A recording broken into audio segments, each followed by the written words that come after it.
Today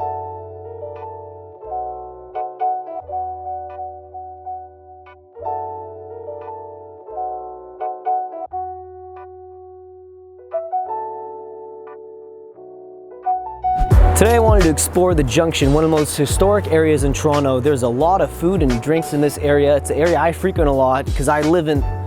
Actually, hold on, let's do one more. Don't want to dox myself. The Junction is one of the most historic areas in Toronto, an area that I actually live nowhere near, but I frequent it quite often because there's a lot of fantastic drinks and restaurants and places to check out. So I wanted to, in this video, go on a bit of a food tour and explore, and I'm going to take you guys with me. The Junction is one of Toronto's most historic areas. It's named the Junction because of its geography, the intersection where 4 railway lines in the area meet together. Since then, it's embraced its old name, with many shops using it. While the decor of the streetlights show an old train, this has become the symbol of the Junction. Annette Food Market is one of the highest rated restaurants in the Junction. The name may fool you into thinking it's an actual market, however it's a restaurant and bar that specializes in fantastic pizza.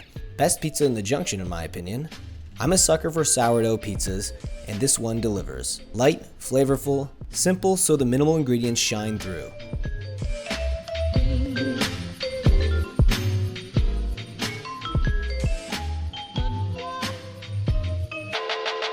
The Annette Food Market is right beside another staple in the community, the Good Neighbor Espresso Bar.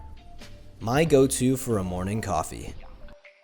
The Junction is filled with old restaurants and history. Finding bars now is an easy endeavor, but not so long ago, in fact 20 years ago, they finally got rid of the old prohibition laws, enabling bars and restaurants here to finally serve alcohol. It was the last area in Toronto to get rid of these restrictions. We are here at Shox, and it is a Cleveland Browns. It's actually the home for the Toronto official fan club. But if you're not into football and you're not a Browns fan, you don't have to worry. This is actually just, in general, it's a sports bar, and they also have pool available as well. It's one of the older bars in the Junction. So you order 2 pints of Mill Street Organic for $6 each. This is actually one of the cheapest places to go grab a beer in the Junction.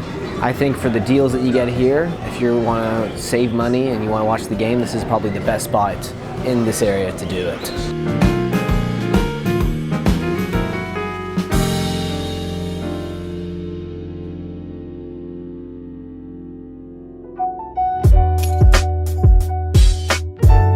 Finding a nice spot to eat in the Junction is all too easy, but this Mexican eatery stands out as one of my favorites.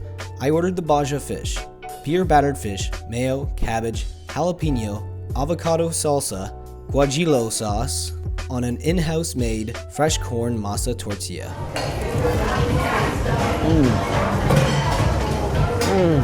Nice and moist still on the center. Has a nice crunch on the outside as well. It was so addicting I could barely put it down. And I also barely could wait for it to cool down a bit. Hot.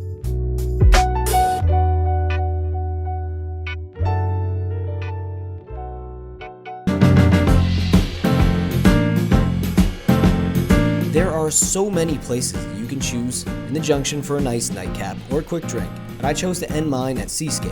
If you're a geek, then you'll geek out at a truly bizarre spot. I'm a pretty big nerd, and I'm very happy that a bar like See-scape exists in the Junction where you can play board games, Magic the Gathering, drink beer, and geek out to the decor, the space. It's one of the most fun bars to go in the Junction, and I'm happy to have a beer. And I also bought a few Magic packs to go along with it because you can buy Magic cards here as well, and you can play Magic cards. And I got this Angel deck to play with that they were generous enough to give me. And I'm going to play the cameraman who's going to be playing a Vampire deck. So we're going to duke it out, have some beers, and have some fun.